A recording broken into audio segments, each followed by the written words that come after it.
Mereka berkata, "Apakah kamu ingin agar kami meninggalkan apa yang disembah nenek moyang kami hanya karenamu?" Kaum pembesar, terutama para pemimpin yang sombong, menuduh Nabi Nuh sebagai orang gila dan pendusta. Meski begitu, Nabi Nuh tetap bersabar.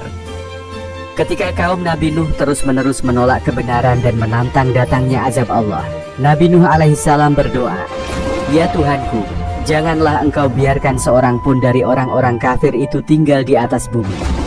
Surah Nuh ayat 26.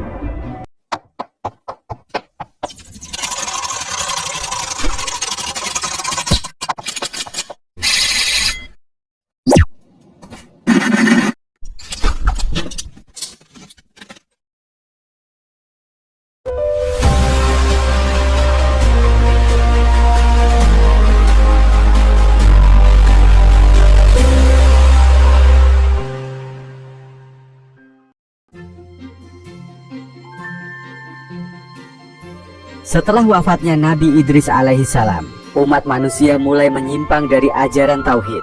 Mereka menyembah berhala-berhala yang diberi nama Wad, Suwa, Yaguts, Ya'uq, dan Nasr, yang pada awalnya adalah nama orang-orang saleh pada waktu itu.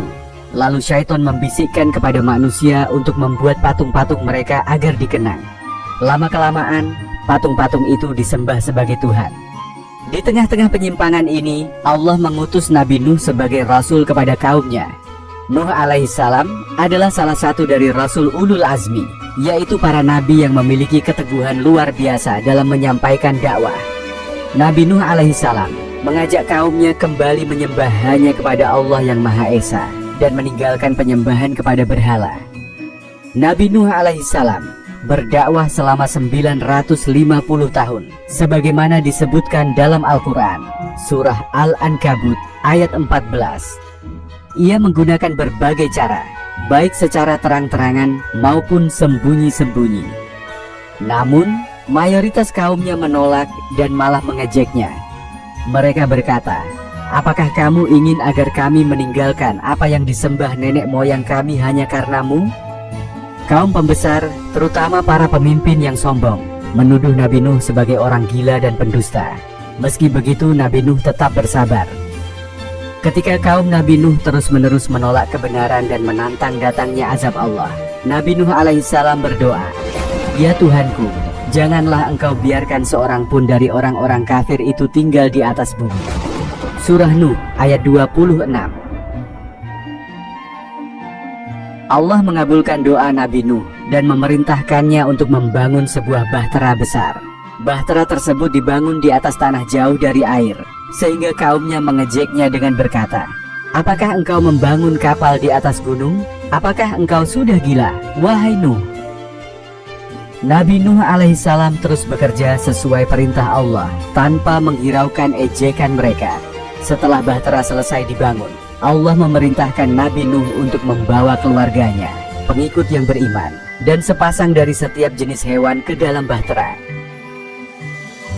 Ketika air mulai memancar dari tanah dan hujan turun lebat tanpa henti, bumi dilanda banjir besar.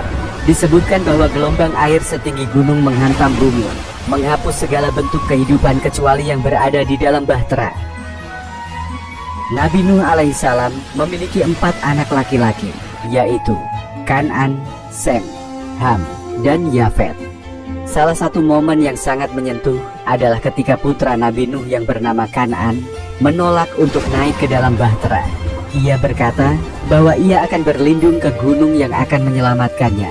Nabi Nuh menjawab, "Hari ini tidak ada yang dapat menyelamatkan dari azab Allah kecuali orang yang mendapat rahmatnya." Surah Hud ayat 43. Namun, gelombang besar memisahkan mereka dan menenggelamkan putranya. Setelah berbulan-bulan, air mulai surut dan bahtera Nabi Nuh berlabuh di atas gunung Judi. Nabi Nuh dan pengikutnya keluar dari bahtera, memulai kehidupan baru dengan penuh syukur kepada Allah. Diceritakan bahwa Nabi Nuh alaihissalam bersujud kepada Allah sebagai tanda terima kasih atas keselamatan yang diberikan. Kisah Nabi Nuh alaihissalam mengajarkan kita tentang keteguhan iman, kesabaran dalam menghadapi tantangan, dan keyakinan terhadap janji Allah. Ia menjadi teladan bagi umat manusia tentang pentingnya meninggalkan kesyirikan dan kembali kepada Allah yang Maha Esa.